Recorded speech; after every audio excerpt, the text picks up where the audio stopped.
smartphone on mute, of course, as a second screen, just to verify that everything's working okay. Come on. At least all of these experiences like this humanize me to the general public. And so, very good. So Twitch is working. And where am I? There we go. My captions on Twitch are working. Very good. And now I'm going to check YouTube. And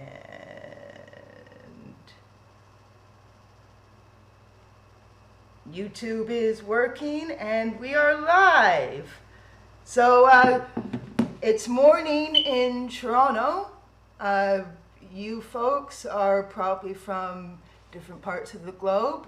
Our first speaker, Asher Lee, is actually coming all the way from Australia. So he tells me as soon as he's going to do his talk, he's going to go straight to bed. And I don't blame him. I really, honestly, I prefer going to bed at like 11 p.m. at the latest. And right now in Eastern Australia, I think it's 11:41 p.m., something like that. So extra props to Asher Lee for staying up extra late so I can have him on this show when it's morning time in Toronto, Canada. So it's great to see you all. I'm just gonna like ramble and fill up some time before 5 minutes after the hour. And I just moved into this apartment in November. And when I was decorating my living room, I was just thinking about where furniture fitted according to my own preferences. And I didn't realize that by putting my desktop workstation and my bookshelves behind me, that I was fulfilling some sort of YouTube streamer puts bookcases behind them to make themselves look smart trope. And that is a trope. Like some people have like fake bookshelves behind them just so that they can look extra smart on camera. But I assure you that my bookshelf is real. So we're gonna have some really great informative cybersecurity entertainment tonight. So if you look at the website, first we're going to have Asher Lee talking about a day in the life of a cyber nerd. Then we have Sarani Alice McNeil talking about malware and reverse engineering on how it impacts users in the cybersecurity format. Next, I go on with my cybersecurity blogging greatest hits. So I'm just going to read from stuff that I've written over the years that I believe is still very relevant and topical today. And then we've got Thinker. He's going to be talking about, so you want to start an information security program. After that, we've got Spencer Hunley. Ain't no party like a crypto party, educating and teaching disabled folks how to protect themselves in digital spaces. I'm really looking forward to that talk. Next up after that is Tanya Janka, Purple is the New Black, Modern Approaches to Application Security. Then we've got Michael Middleman and Andrea Downing talking about e-patients, hacking healthcare one community at a time. After that, we have How We Win, Neurodiversity for Blogging, Security, and Village, brought to you by B. And then finally, I'm going to do a little bit of an outro. So we've got 6.5+ hours of content here. You can watch it all in one go, or you can tune in and out and watch your favorite talks. I'm going to let you know right now that after this event is over, I'm making recordings of each and every talk, and they're all going to be uploaded to YouTube eventually. So if there are any talks that you missed that you want to watch later, there are plenty of options for you. So I have Twitch and YouTube running on my phone because I only have one monitor. So my smartphone is my de facto second screen right now. I don't see any chats on either medium, but I will check the chats from time to time. I'm going to let you guys know right now that when we do Tanya Janka's talk in a few hours, at the beginning of the presentation, there's going to be a fun contest. So Tanya Janka has this business called shehackspurple.dev, where she teaches application security online.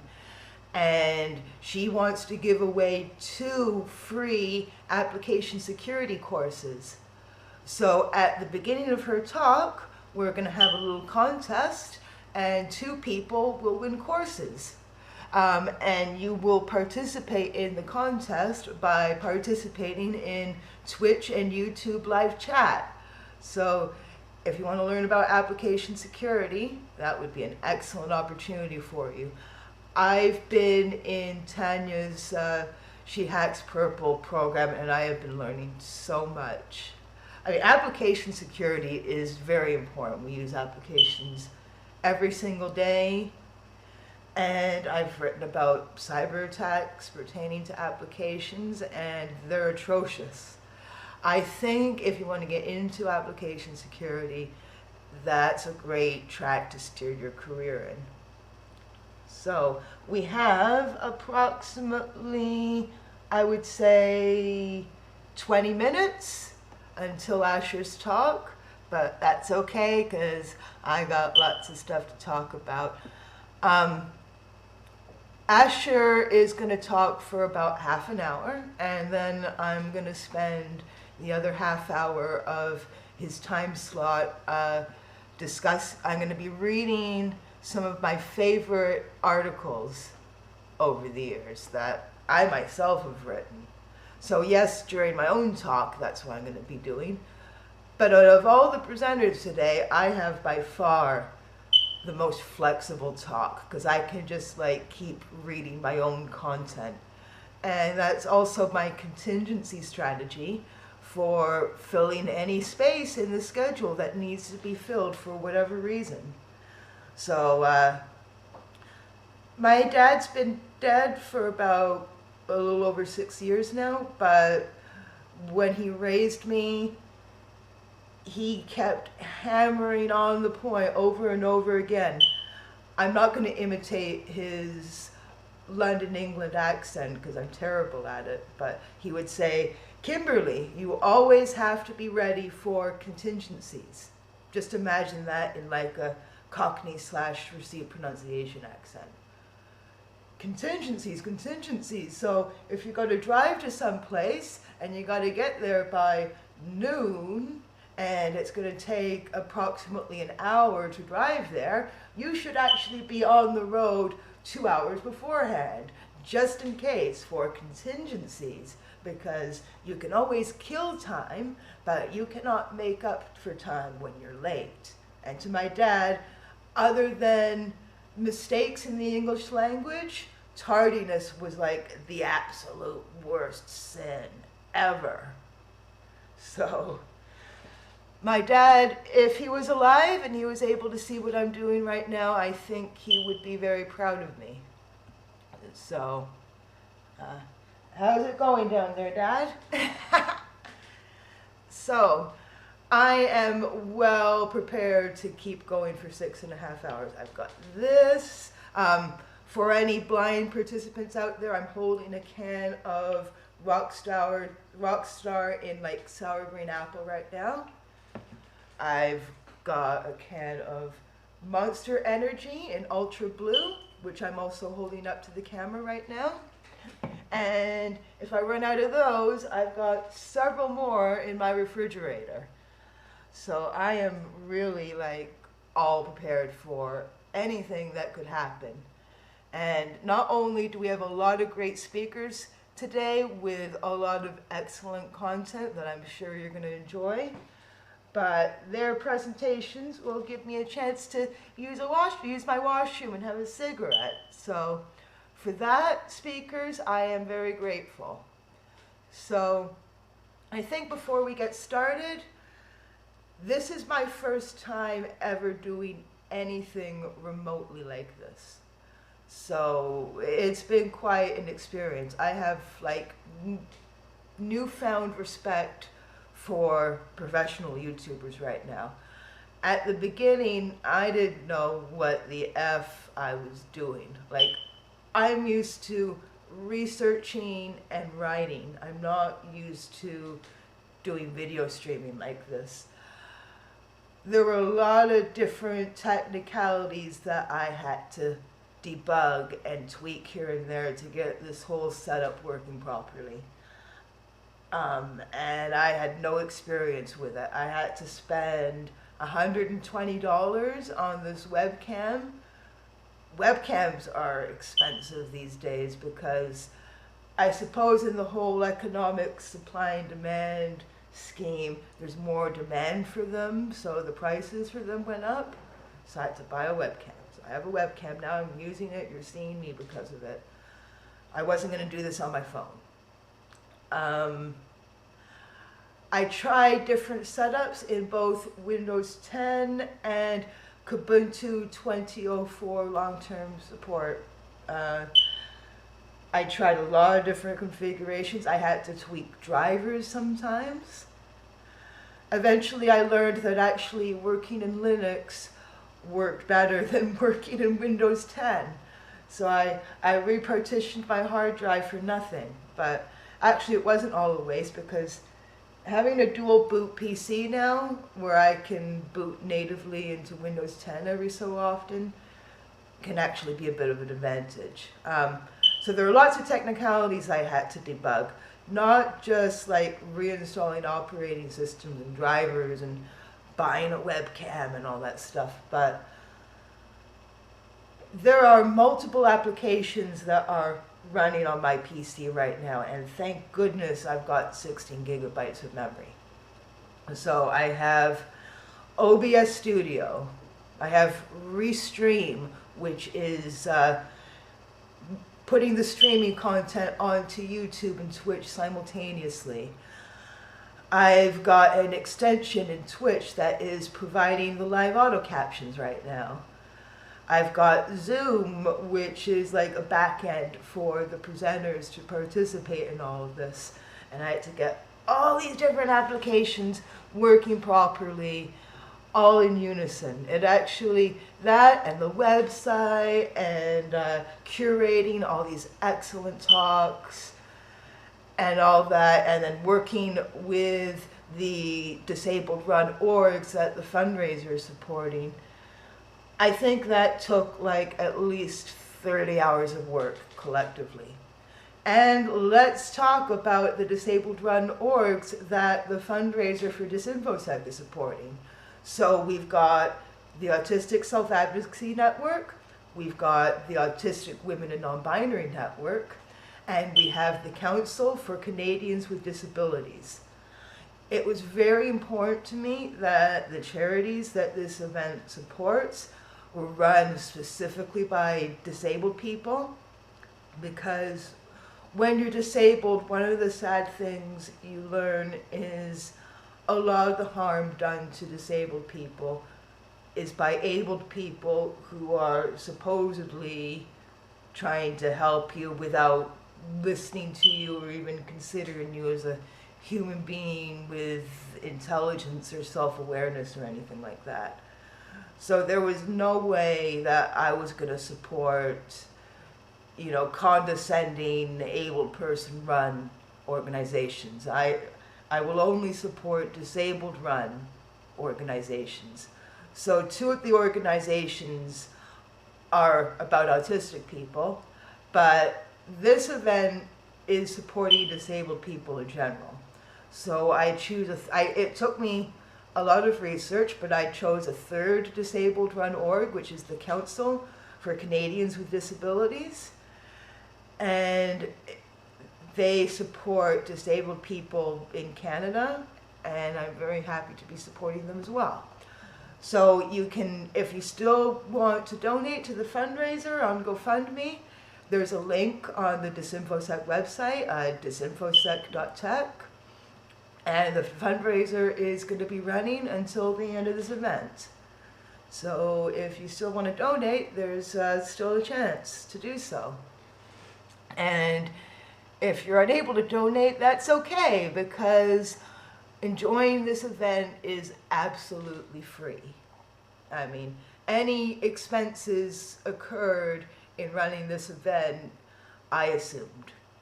So that means that every dollar raised in the fundraiser will go to these orgs. So I am amazed how I was able to do all of this, quite frankly. People did offer to help me. And to those people, if they're watching right now, I want to thank you for offering your help. But I have always found that I had to like figure stuff out on my own and do things on my own. So because I had to learn how to do all this at my own pace, I ended up figuring this all out on my own. But to those of you who offered to help me with the technicalities of running a video streaming event, I am still really grateful that you offered to help. So thank you very much. So I'm going to check Twitch again and YouTube again and see if there's anything in the chat. Okay, nothing in the YouTube chat, that's okay. And is there anything going on in the Twitch chat right? Yeah, we got a Twitch chat. So I'm going to go in and I'm going to say, hi, everybody. No, I'm not Dr. Nick. I'm probably more qualified to practice medicine than he was anyway. There we go. Yes. And the key to me being able to do this without... When I was testing the whole technical setup a little bit earlier, and I had the speaker of my phone running while I was using my desktop, while I was testing everything, there was like a continuous echo. I would say, testing, testing, and then my voice would just go on and on, testing, testing, testing. And thank goodness I did that, because then I was like, holy shit. If I'm going to be using my smartphone as a second screen, I better have my phone completely muted. So it's a good thing that my attitude toward doing anything is to spend long and hard preparing for things before I try doing them live like I'm doing right now. For example, when I play Minecraft, I will spend literally dozens of hours until I've got like full diamond enchanted armor, diamond sword, extra sets of diamond armor and all that. And I might like not even face any danger before I do any of that. Like if you see me play any video games, I am a very cautious video game player. And that's my attitude toward everything. Like, I look like I'm confident and I know what I'm doing and I look like I'm spontaneous, but there's absolutely nothing spontaneous about me. I'm better at faking spontaneity. Now that I'm in my mid-30s, I'm better at faking spontaneity than I ever have been. So,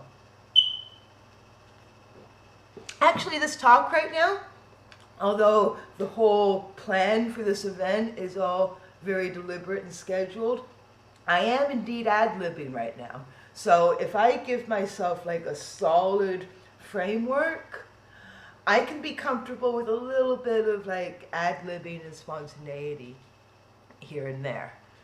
So I'm gonna check. Yeah, okay. So I'm looking at Zoom right now, and we've got Mr. Me, who I assume is Asher Lee, and Sereni McNeil has been waiting this whole time. So when Asher is going to be going on in about 5 minutes, and I will be letting him in very, very soon. So once again, I would like to thank Asher for staying up really, really late. I really appreciate that. I do not like staying up late. I like being in bed early. I know I'm goth, but the least goth thing about me is I do not like staying up late. I like a nice early bedtime. And I don't care how many goth points I lose for that. I think, I've been around long enough, I can be secure in who I am, which is someone who likes to... Oh no, there's Asher Lee. Hi there. Okay, so we got Asher waiting in the room. So in about 4 minutes, I'll be letting them on, and they've got a really great talk coming up. A day in the life of a cyber nerd. So I'm a cyber nerd, and I have life during days. I am looking forward to what Asher's experience is with that, because we each have, although in many ways very similar experiences, we also have very different experiences, no matter how similar we might appear to be on the surface. And I, being a goth chick who likes an early bedtime, is perhaps an example of that. So, yeah, so it's really cool how this is all streaming with like a mirror image of what is actually in this room. So, oh, you would have so much fun if you got to like look through my bookshelf. The majority of those books I inherited from my dad. The oldest book in the collection that I inherited from my dad was published approximately 1850. And it's like on the top bookshelf there. And so that's the oldest book in my collection. I've got like, the manga is all mine. I mean, all the books are mine now, but I purchased the manga. So some of my manga magazines are actually from Japan. I can't read Japanese, so I look at them and I admire the pretty pictures. A little bit of cool nerd trivia about the posters on my wall. One of them is from 1950s London, and it says "OK for Fun," featuring Joe Kay.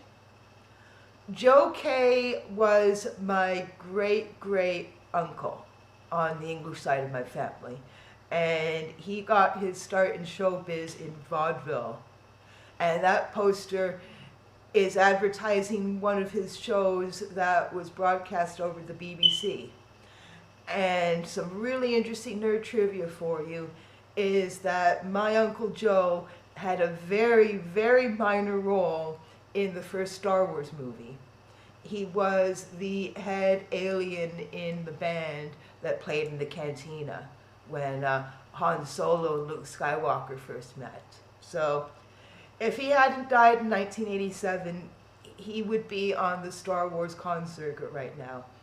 Or perhaps he wouldn't be on the con circuit right now because of COVID-19, but you catch my drift. So 1 minute to Asher Lee.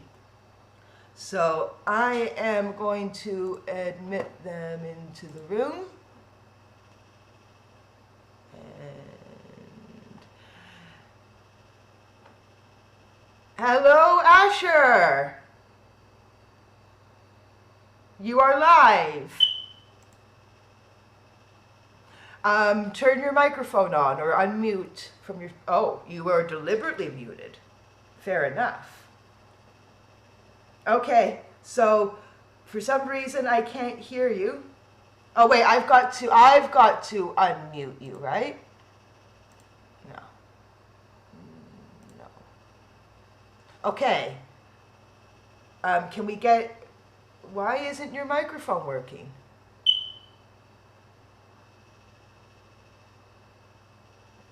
I don't have you unmute. You've got to unmute yourself from your end.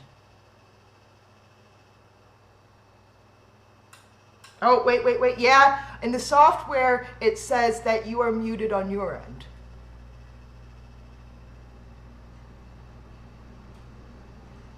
I'm not a lip reader.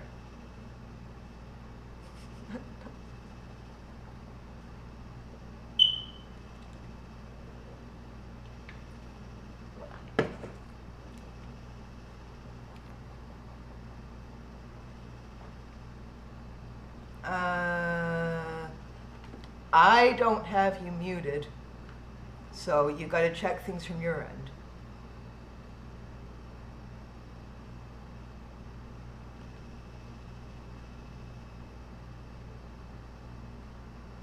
Okay, let me just check something. No, it says that. No, I don't have you muted. I checked multiple spots in the UI, and you are not on mute. Not on my end. Check your end.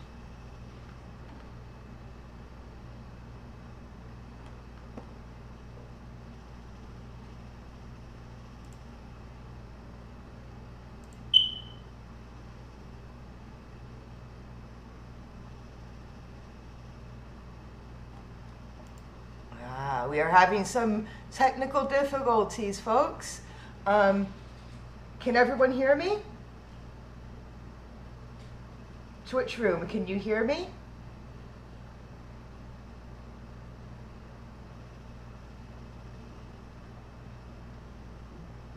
Okay, so Minerva's Refuge says that they hear me. Can anyone hear Asher?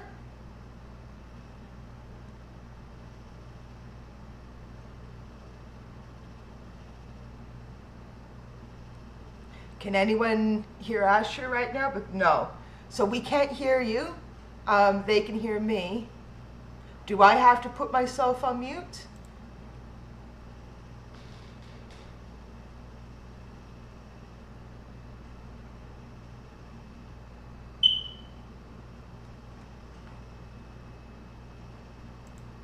Okay, so I think what Asher is trying to do right now is, I think he is closed Zoom on his end, and he's going to relaunch Zoom and try again. If I was, oh, there we go. So he's back in the room. I'm going to admit him.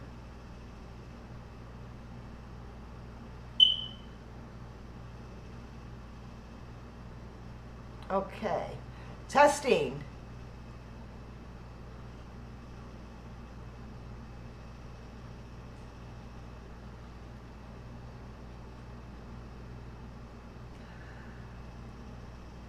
Maybe it's your device, Basher.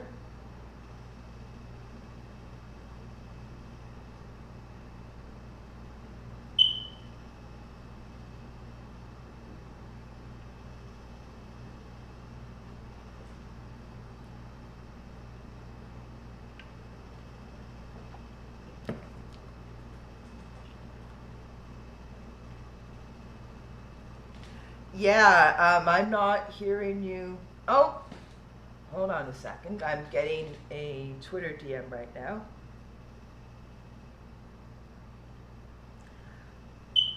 Okay, so Asher, okay.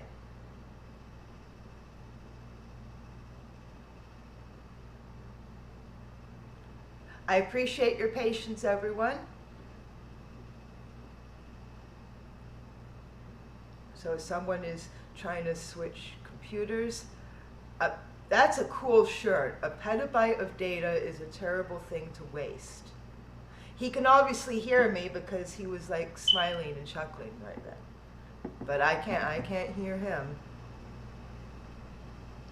And when there's no audio, the subtitles are based on the audio feed. So while, okay, so I'm looking at a Twitter DM right now, and that's relevant to what's going on with Asher. So yeah, I've got like cool posters all over my apartment. So As you can see, I'm a big fan of Persona 5. That's not my only Persona 5 poster. I've got like Persona 5 posters all over my apartment. Not just Persona 5, also Persona 4. I have a... Oh, yeah, wait. Okay, so I admitted him, though. Let me see here. Do I have to... No, I'm not going to make him host.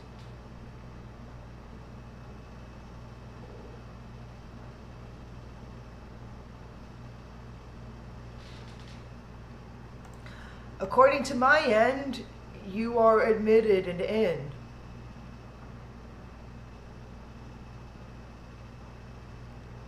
So I was just about to talk about, I am such a big fan of Futaba Sakura. I have her tattooed. And yeah, most of those figures on my shelf are also Futaba Sakura. And Asher has left the room momentarily. So that's okay. I can ad-lib.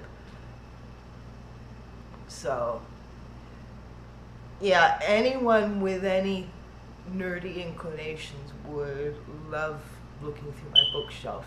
As you can see, I got like a lot of like PS4 games there. I got some PSP games there as well. My small Switch library is somewhere else. I've got a lot of manga. I've got books on computer programming and various computer science topics. I've got like every classic English language work of like science fiction and fantasy on there somewhere, courtesy of my dad. All the most well-known classics of English literature are on that bookshelf somewhere. So I inherited what I wanted from my dad, his cool book collection. You can't see it, but I also have like a massive collection of amazing science fiction magazines from roughly the mid-50s to mid-60s, including Isaac Asimov before he became famous, and including L. Ron Hubbard before he became infamous. So, okay, so I'm going to admit Asher Lee again. And Asher Lee is joining. And the screen is split again. And we're going to see if Asher has audio. I see just a video feed. I don't even see the option to control audio right now on your end for you.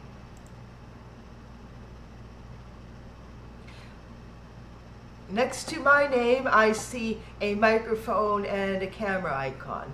Now, oh wait, there goes your microphone, but I still don't hear anything. Try your volume. Try adjusting whichever operating system you're using. Try going into your system settings and making sure that the volume is all the way up on your mic and making sure that it's the correct microphone device.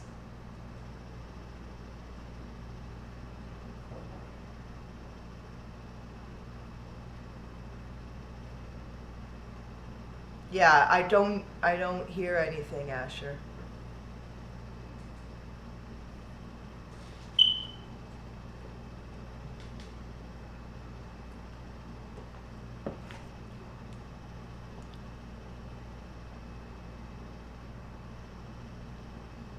Yeah,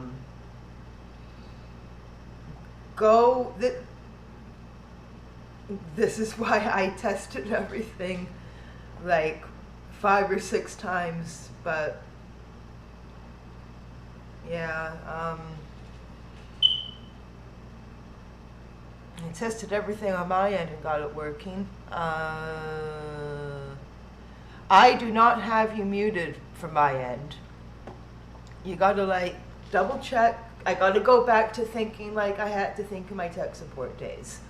So you gotta make sure that the correct microphone device has been selected. You make sure that that device hasn't been muted inside your operating system. I'm going to go into chat here.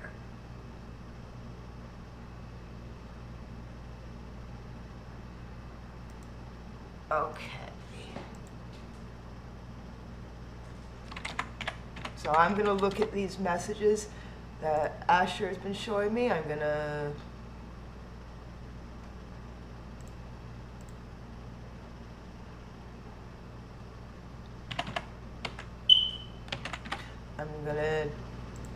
download his screenshot. I'm going to look at his screenshot and see. Okay, I see that. Yeah, the microphone icon on your end is not on mute. Then the problem isn't your Zoom settings. The problem is probably either something to do with the physical device itself or something to do with your operating system settings. You might want to double check in Zoom as well. Okay, well, if you try 2 microphone devices, then maybe it's a setting either in Zoom. So even if you're not muted, maybe Zoom has the wrong microphone device for you. And make sure that, oh, wow, okay. Then it might be an operating system issue. Asher messaged me saying, and I tested the Zoom test audio button and it recorded and played me back. Well, I verified with the viewing public on Twitch and they can't hear you and I can't hear you. So it might be something in your operating system.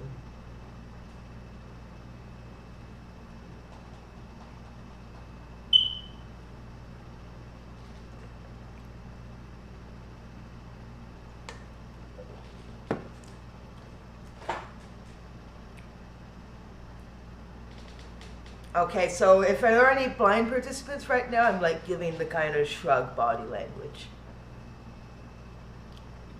Okay, so.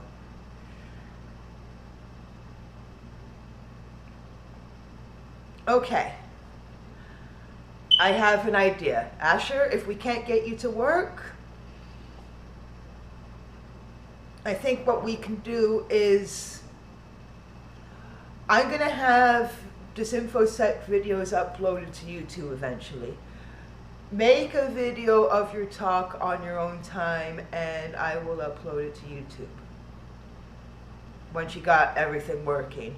And I will fill this time slot by talking about cybersecurity articles I've written. And Asher looks exasperated right now.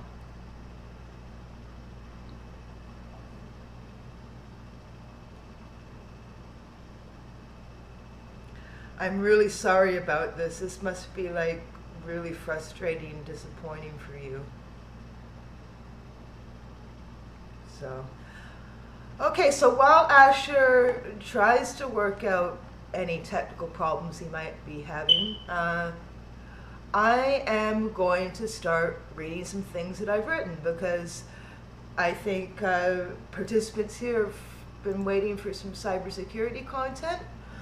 So the first thing I'm going to read is something I wrote for Venify's blog last September. Blockchain may be leading us toward more secure human authentication, but what about machines? Blockchain has really been a buzzword for the past few years, and many people still don't understand what it is. It's not voodoo, and it's not the answer to all of our problems.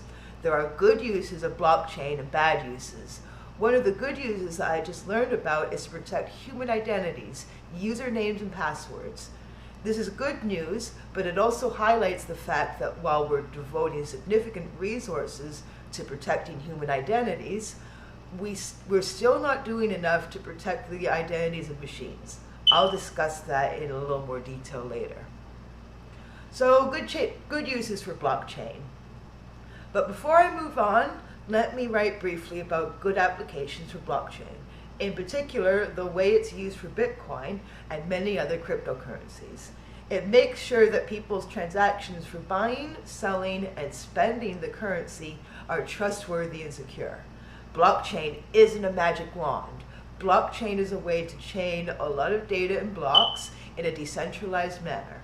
Blockchain binds each transaction or other such ledger data to the other transactions through encryption. A transaction record is only made when it's cryptographically compatible with the other data on the ledger, and blockchains are on millions of devices worldwide. Many copies of the blockchains that Bitcoin uses could go offline, and the system would still work with its built-in redundancy. Plus, that redundancy makes everything more efficient. All of that goodness has led to some pretty exciting new applications based on blockchain technology, such as protecting human identities. Enter Tide. The Tide Foundation isn't about laundry detergent or surfing. They're a non-profit organization that's working on open source framework for protecting personally identifiable information. And I am going to check Zoom again here. And it's weird because Zoom is telling me that your microphone is off, even though on your end it says that it's on.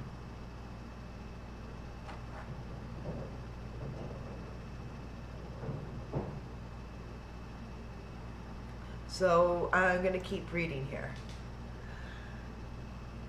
So the Tide Foundation is a nonprofit organization that's working on an open source framework for protecting personally identifiable information.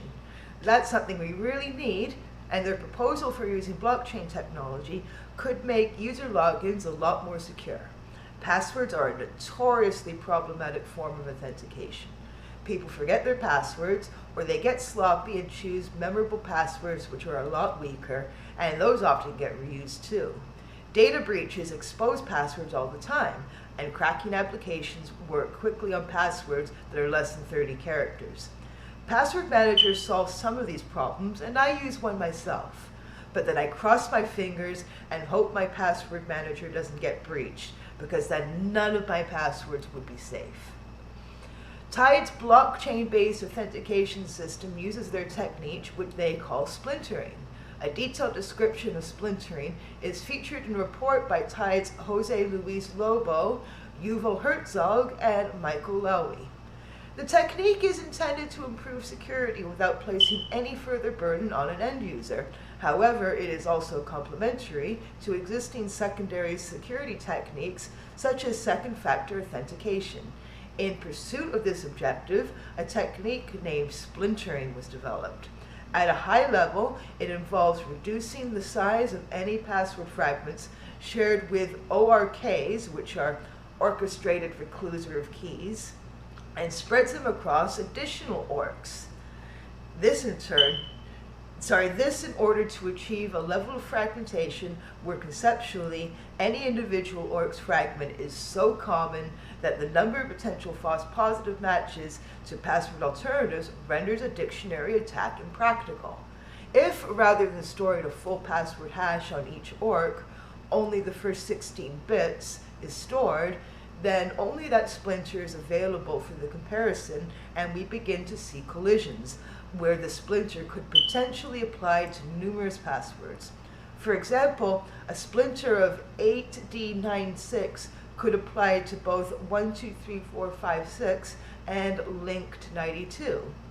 When an attacker attempts to employ a dictionary attack on these splinters, the result is no longer 100% certain, since different passwords share the same splinters. If we reduce the size of the splinter even further to 8 bits, the number of false positives becomes even greater. The Tide Foundation has put splintering through some thorough tests. They used a sample of 60 million user records from a publicly reported data breach. According to the research, splintering is 140,000 times more secure than conventional protections against a dictionary attack on passwords. In May, Tide offered a Bitcoin to whoever could crack single username and password combinations encrypted and splintered using their technique. More than 6.5 million attempts were made and none were successful. This sounds very promising. And now, okay, so I'm looking at the Zoom interface again, and I see Asher's background. I don't see Asher there. Oh, there he is. Oh, wait, he's going on and off. I guess that's his camera.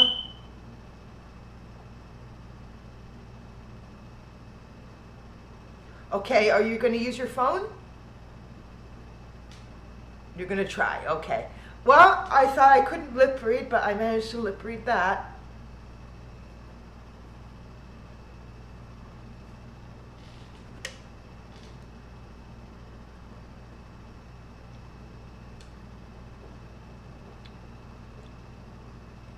So let's hope that this works.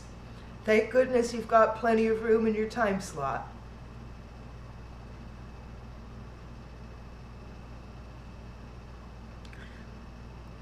I'd really like to use the washroom and have a cigarette myself, so I'm hoping this works.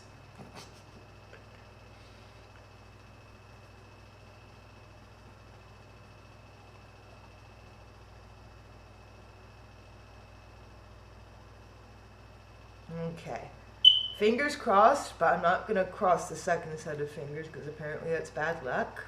So if you're blind, I'm holding up crossed fingers on one hand and an empty hand on the other hand, and I'm hoping that this alternative technique works. I can't hear you, Asher. It's like you're a mime and you're trapped in a box.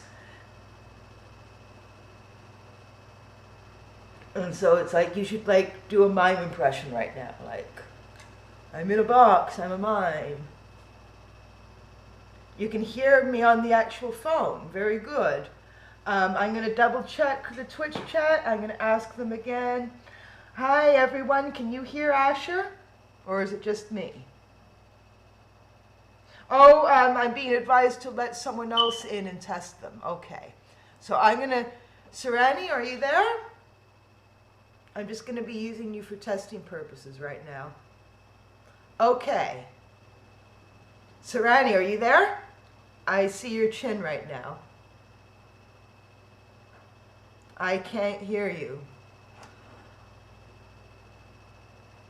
Holy shit.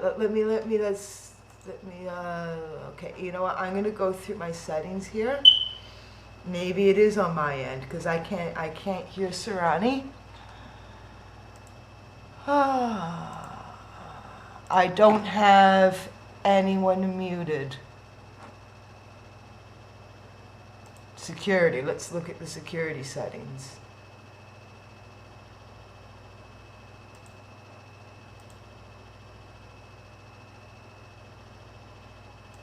Okay, so now look at the participants. That's all fine. I'm not going to start. Yeah.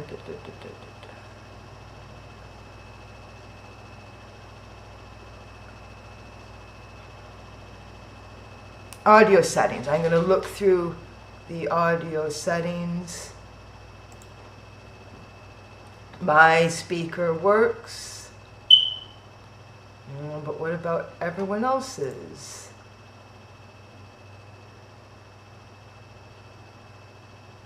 Okay, it maybe OBS is muted. Let me check. Okay, so I'm in OBS right now.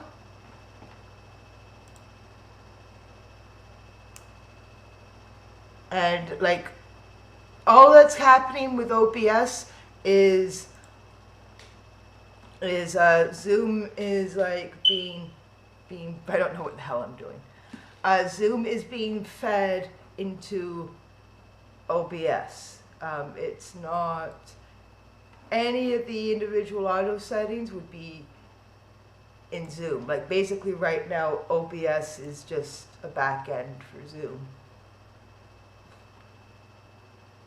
Oh, this is okay.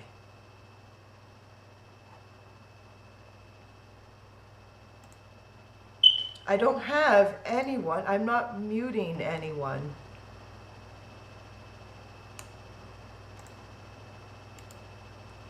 One thing I'm not going to do is try making anyone a host. I'm the host. Okay, you know what? I'm going to try Manually muting and unmute. Okay, Sereni, please try manually unmuting.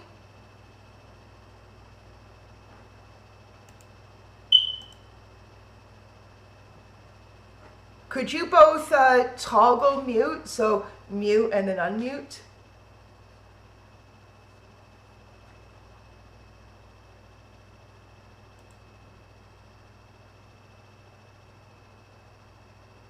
Yeah, I know, Ray, I had Sereni join the chat and it's still not working. So, yeah, so you can see I'm going through the settings right now. Those are my audio settings.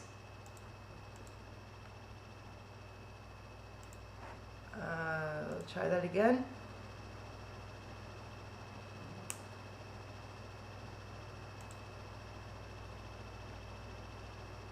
Speaker. Oh my God. Okay, I hear people now. Could both of you speak, please? I can only hear Kim.